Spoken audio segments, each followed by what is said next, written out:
Hello friends, എല്ലാ കൂട്ടുകാർക്കും സ്നേഹക്കോട് സീരിയലിന്റെ ഇനി വരാൻ പോകുന്ന ആഴ്ചയിലെ ഫുൾ എപ്പിസോഡിന്റെ പ്രൊമോ റിവ്യൂയിലേക്ക് തന്നെ സ്വാഗതം കേട്ടോ. ചാനൽ ആദ്യമായിട്ട് കാണുന്നെങ്കിൽ സബ്സ്ക്രൈബ് ചെയ്ത് ലൈക്ക് ചെയ്ത് സപ്പോർട്ട് ചെയ്യണേ. അങ്ങനെ നമ്മുടെ പല്ലവിയും സേതുവിനോട് മയൂരി പറയുന്നുണ്ട്, അന്ന് ഉണ്ടായിരുന്ന സംഭവങ്ങളെല്ലാം തന്നെ പറയാണ്. നമ്മുടെ മയൂരിയുടെ പയ്യന് മയൂരെടുത്ത് വീണ്ടും സംസാരിക്കാൻ വേണ്ടി വന്നപ്പോഴേക്കും അവിടേക്ക് നമ്മുടെ വേണു വരികയും ആ പയ്യനെ ഇടിച്ച് നിരപ്പാക്കുകയും ചെയ്തു. അതിനുശേഷം ആ പയ്യനെ കുറിച്ച് ഒരു വിവരവും ഇല്ല. അങ്ങനെ ആ രീതിയിലാക്കി വിട്ട ആളെ ഇനി പിന്നെ എങ്ങനെയാ സേതുവേട്ട വിവാഹത്തിന് വേണ്ടി നിർബന്ധിക്കുക എന്ന് ചോദിക്കുകയാണ് മയൂരി. സേതു ചോദിക്കുന്നുണ്ട്, അല്ല മോളെ, നിനക്ക് ആ പയ്യനെ ഇപ്പോഴും ഇഷ്ടമാണോ എന്ന് ചോദിക്കുമ്പോൾ, അങ്ങനെ ചോദിച്ച സേതുവേട്ട, ഞാൻ എൻ്റെ ജീവിതത്തിൽ ശരിക്കും ഒരാളെ പ്രണയിച്ചിട്ടുണ്ടെങ്കിൽ, അതായത് ഒരു ഭാവി വരൻ, അതായത് എൻ്റെ ഭർത്താവായിട്ടൊരാളെ കാണുന്നുണ്ടെങ്കിൽ അത് അയാളെ ആയിരുന്നു. അപ്പൊ അതുകൊണ്ട് എനിക്കൊരു വിഷമവും കാര്യങ്ങളൊക്കെ ഉണ്ടായിരുന്നു. പക്ഷെ എനിക്ക് കുഴപ്പമൊന്നുമില്ല സേതുവേട്ട, നിങ്ങൾക്ക് അച്ഛൻ വലിയൊരു ടാസ്ക് തന്നെയാണ് തന്നിരിക്കുന്നത്. അച്ഛനെ നന്നായിട്ട് അറിയാം ആ വീട്ടുകാർ പെട്ടെന്നൊന്നും വിവാഹത്തിന് സമ്മതിക്കില്ലെന്ന്. അതുകൊണ്ട് തന്നെയാണ് അച്ഛൻ വിവാഹം നടത്തുവാണെന്നുണ്ടെങ്കിൽ അമ്മേനെ തിരിച്ച് ക്ഷണിക്കാം, ജീവിതത്തിലേക്ക് ക്ഷണിക്കാം എന്നൊക്കെ പറഞ്ഞത്. പല്ലവി പറഞ്ഞിട്ട്, മോൾ അതൊന്നും ഓർത്ത് വിഷമിക്കേണ്ട, ഞങ്ങളെ കൊണ്ട് പറ്റുമെന്ന് ഞങ്ങളൊന്ന് ശ്രമിച്ചു നോക്കട്ടെ എന്ന് പല്ലവിയും പറയാണ്. ശേഷം ഫോൺ വെക്കാണ് മയൂരി. പിറ്റേ ദിവസം തന്നെ പല്ലവി സേതുവിനോട് പറയുന്നുണ്ട്, സേതുവേട്ടാ, ഇത് ചെറിയൊരു റിസ്ക് ആണെന്ന് തോന്നുന്നില്ല, ഇത് വലിയൊരു റിസ്ക് തന്നെയാണ്. അതെനിക്ക് മനസ്സിലായി പല്ലവി. ആ പയ്യന്റെ വീട്ടിൽ നമ്മൾ എങ്ങനെയോ ഒന്ന് കയറി പോകാം, പിന്നെ നമുക്ക് കുറച്ച് പ്ലാനിങ്ങും കാര്യങ്ങളൊക്കെ ചെയ്യാനുണ്ട് എന്ന് പറയാണ്. അല്ല സേതുവേട്ടൻ എന്താ ഉദ്ദേശിക്കണത്? അതായത് ആ പയ്യന് ഇപ്പോഴും മയൂരിന് ഇഷ്ടമാണോന്ന് നമുക്കറിയണം. വീട്ടുകാരെ എതിർത്താൽ പോലും മയൂരിയുടെ കൂടെ കട്ടക്ക് സപ്പോർട്ട് ചെയ്ത് നിൽക്കുമെന്ന് നമുക്കൊന്ന് അന്വേഷിക്കണം. അങ്ങനെ ആ പയ്യൻ നിൽക്കുന്നുണ്ടെങ്കിൽ അവര് പ്രണയിക്കട്ടെ. പ്രണയിച്ച് അവര് രണ്ടാക്കാനായിട്ട് വേണു സാറിന് ഒരിക്കലും സാധിക്കില്ലല്ലോ. പിന്നെ അവരുടെ വീട്ടുകാരും എതിരെ അഭിപ്രായം ഒന്നും പറയത്തില്ല. കാരണം അവര് തമ്മിൽ പ്രണയിക്കുകയല്ലേ. പിന്നെ വീട്ടുകാരങ്ങനെ എതിർത്ത് ഒന്നും പറയില്ല. അതിനുവേണ്ടി ആദ്യം ചെയ്യേണ്ടത് ആ പയ്യന്റെ വീട് ഇപ്പൊ നമുക്ക് മനസ്സിലായല്ലോ, ആ വീട്ടിലേക്ക് നാളെ പോവുക. ആ പയ്യന്റെ അച്ഛനും അമ്മയുടെ അടുത്തൊക്കെ ഒന്ന് സംസാരിച്ച് നോക്കാം. അവര് സമ്മതിക്കുന്ന ആദ്യം നോക്കാം, അതിനുശേഷം നമുക്ക് ബാക്കി തീരുമാനം എടുക്കാം എന്ന് സേതു പറയാണ്. പല്ലവി അത് സമ്മതിക്കുന്നുണ്ട് കേട്ടോ. അങ്ങനെ പിറ്റേ ദിവസം തന്നെ സേതുവും പല്ലവിയും കൂടി ആ പയ്യന്റെ വീട്ടിലേക്ക് പോവാണ്. പയ്യന്റെ അച്ഛനും അമ്മയൊക്കെ അവിടെ തന്നെ ഉണ്ട് കേട്ടോ. അപ്പൊ അങ്ങനെ പറയുന്നുണ്ട്, എന്റെ പേര് സേതു എന്നാണെന്ന് പറയാണ്. സേതു? ഏത് സേതു? ഞാൻ പറഞ്ഞാൽ മനസ്സിലാവുമായിരിക്കും, മയൂരിയുടെ അമ്മയുടെ ആദ്യ ബന്ധത്തിലുള്ള മകനാണ് ഞാൻ. താനോ? ഇല്ല, താനെന്താ ആളെ പറ്റിക്കുകയാണോ? ആൾമാറാട്ടം നടത്തുവാണ്. താനല്ല സേതു. സേതു ആരാണെന്നും സേതുവിന് ഞങ്ങൾ സംസാരിച്ചിട്ടൊക്കെ ഉണ്ടെന്ന് പറയാണ്. അയ്യോ സർ, അതൊരു വലിയൊരു കഥയാണ്, അത് പറഞ്ഞ തീരില്ല. ഞാനാണ് ലക്ഷ്മി അമ്മയുടെ മാധവന്റെ മകൻ സേതു. അന്ന് നിങ്ങൾ കാര്യങ്ങൾ പറഞ്ഞ് മനസ്സിലാക്കി വിവാഹം മുടക്കിയൊക്കെ ചെയ്തത് ഞാനല്ല, അവന്റെ പേര് ഇന്ദ്രജിത്ത് എന്നാണ്. ഞങ്ങളുടെ കുടുംബ സുഹൃത്താണ്. എന്ത് പറയാനാ, എന്റെ അനിയത്തിനെ വിവാഹം കഴിച്ചത് അവനാണ്. ലോക ഫ്രോഡാണ്, മാനസിക രോഗി. അവനാണ് എന്റെ പേരിൽ അന്ന് വരികയും അതുപോലെ തന്നെ സേതു ആണെന്നൊക്കെ പറഞ്ഞ് നിങ്ങളുടെ സംസാരിക്കുകയും ചെയ്തതെല്ലാം തന്നെ അവനാണ് എന്ന് പറയാണ്.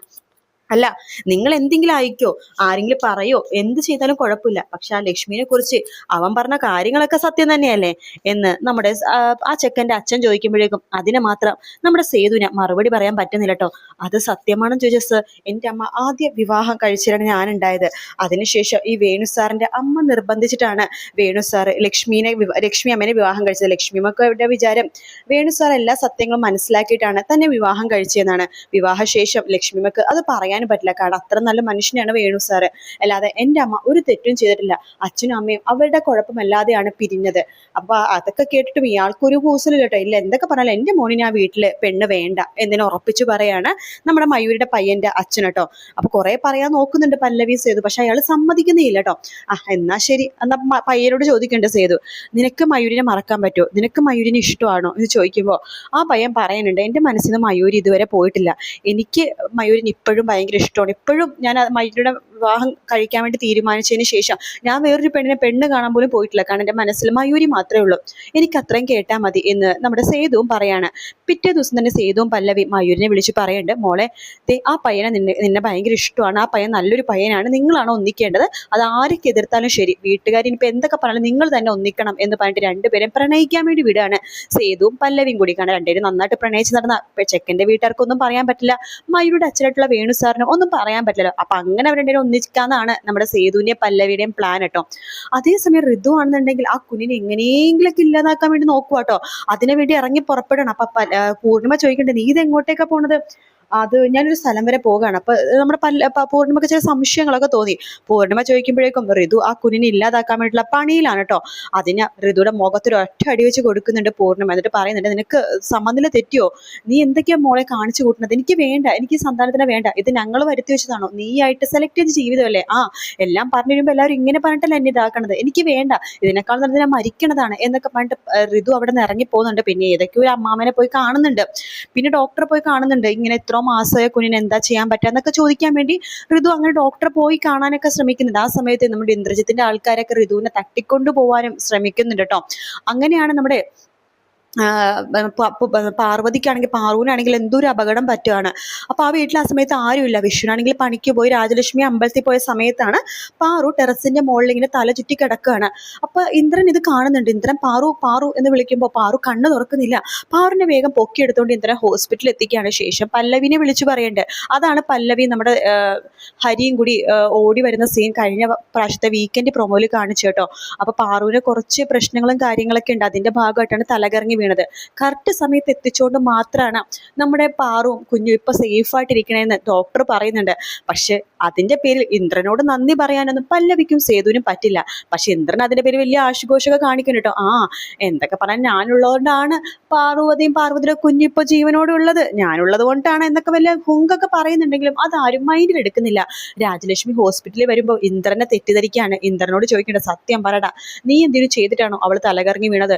അമ്മ എന്തൊക്കെയാ പറയണത് നോക്ക്, എനിക്ക് അങ്ങനെ ചെയ്യേണ്ട ഒരു കാര്യമില്ല. ഒരു പ്രാവശ്യം എനിക്കൊരു അബദ്ധം പറ്റി. പാർവതി എന്തൊക്കെ പറഞ്ഞാലും എൻ്റെ അനിയൻ്റെ ഭാര്യയാണെന്നുള്ള തിരിച്ചറിവൊക്കെ എനിക്കുണ്ട്.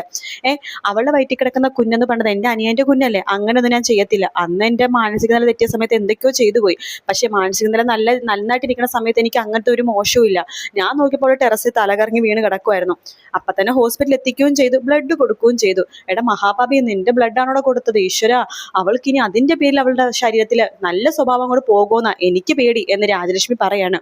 അപ്പൊ ഇന്ദ്രൻ ചെയ്ത സഹായത്തിനൊന്നും ആർക്കും ഒരു വിലയില്ല. ഇന്ദ്രൻ ബ്ലഡ് കൊടുത്താണ് കുഴപ്പം, ഇന്ദ്രൻ രക്ഷിച്ചതും കുഴപ്പമായി. പക്ഷെ ആർക്കും ഒരു നന്ദി വാക്ക് പറയാനുമില്ല, ആർക്കും എൻ്റെ ഒരു സഹായവും വേണ്ട. കൊള്ളാം, നിങ്ങളൊക്കെ കൊള്ളാം എന്നൊക്കെ പറഞ്ഞിട്ട് ഇന്ദ്രൻ അവിടെ നിന്ന് പോകുന്നുണ്ട്. അതിനുശേഷം പല്ലവി സേതുവിനോട് പറയണ്ടേ, എന്തൊക്കെ പറഞ്ഞാലും എൻ്റെ അനിയത്തിയുടെ ജീവനും കുഞ്ഞിന്റെ ജീവനും രക്ഷിച്ചത് ആ ഇന്ദ്രജിത്താണ്. പക്ഷെ അതിന്റെ പേരിൽ അവനെ തലയിലെടുത്ത് വെക്കാൻ പറ്റുമെന്നില്ല. പക്ഷെ എന്തൊക്കെ പറഞ്ഞാലും അവൻ ഇല്ലായിരുന്നെങ്കിൽ എൻ്റെ അനിയത്തിക്ക് എന്ത് സംഭവിക്കുമെന്ന് എനിക്കറിയില്ലായിരുന്നു. കുഞ്ഞിന് എന്തിനു സംഭവിച്ചാലും അവള് ജീവനോട് ഇരിക്കില്ല, കാരണം അവൾക്ക് അത്ര വിലപ്പെട്ടതാണ് ആ കുഞ്ഞ് എന്നൊക്കെ പറയാണ്. അതേസമയം ഋതു ആണെന്നുണ്ടെങ്കിൽ വീട്ടുകാരെ എതിർത്ത് എല്ലാ ദിവസവും എവിടേക്കോ പോകുന്നുണ്ട് കേട്ടോ. കുഞ്ഞിന്റെ കാര്യത്തിന് വേണ്ടിയിട്ട് ആരൊക്കെയോ കാണുന്നുണ്ട്, എവിടെയൊക്കെയോ പോകുന്നുണ്ട്. എനിക്ക് തോന്നുന്നു കുഞ്ഞിന് പ്രസവിച്ച് കഴിഞ്ഞിട്ട് ആർക്കിടെ കയ്യിൽ കൊടുക്കാന്നെങ്ങാനോ ആയിരിക്കും ഉദ്ദേശം. അപ്പൊ അങ്ങനത്തെ കുറെ ഭാഗങ്ങളാണ് വീക്കെൻഡ് പ്രൊമോയിൽ കാണിച്ചത്. പിന്നെ നമ്മുടെ പുതിയ ഒരു ഷാഡോ പോലീസ് വരുന്നുണ്ട്. അപ്പൊ സ്വാതിയാണെന്ന് തോന്നുന്നു, സ്വാതിയായിട്ട് കുറച്ച് അടുക്കുന്ന ഭാഗവും കാണിക്കുന്നുണ്ട്. അപ്പൊ എന്തായാലും നമുക്ക് അടുത്ത ആഴ്ചക്ക് വേണ്ടി കാത്തിരിക്കാം. എന്തായാലും ഈ ആഴ്ച ഷാഡോ പോലീസ് വരുമെന്ന് വിചാരിച്ചു, ഇതുവരെ വന്നിട്ടില്ല. അപ്പൊ അടുത്ത ആഴ്ച നമ്മുടെ സ്വാതിയും ഷാഡോ പോലീസ് തമ്മിലൊരു കൂട്ടിമുട്ടലും ലവ് സീനൊക്കെയാണ്. അങ്ങനെ പതുക്കെ അയാൾ മനഃപൂർവ്വം ചിലപ്പോൾ സ്വാധീന ഇൻടേക്ക് ചെയ്യേണ്ടതായിരിക്കും കേട്ടോ. കാരണം അങ്ങനെയെങ്കിൽ പൊന്നുമടത്തിൽ കയറി പറ്റാലോ, കേസ് അന്വേഷിക്കാലോ, അതായിരിക്കും ചിലപ്പോൾ അയാളുടെ ഉദ്ദേശം. കാത്തിരുന്ന് കാണാം. വീഡിയോ ഇഷ്ടപ്പെട്ടാൽ ലൈക്ക് ചെയ്യുക, സബ്സ്ക്രൈബ് ചെയ്യുക. മറ്റൊരു വീഡിയോ കാണാൻ. Take care, bye bye.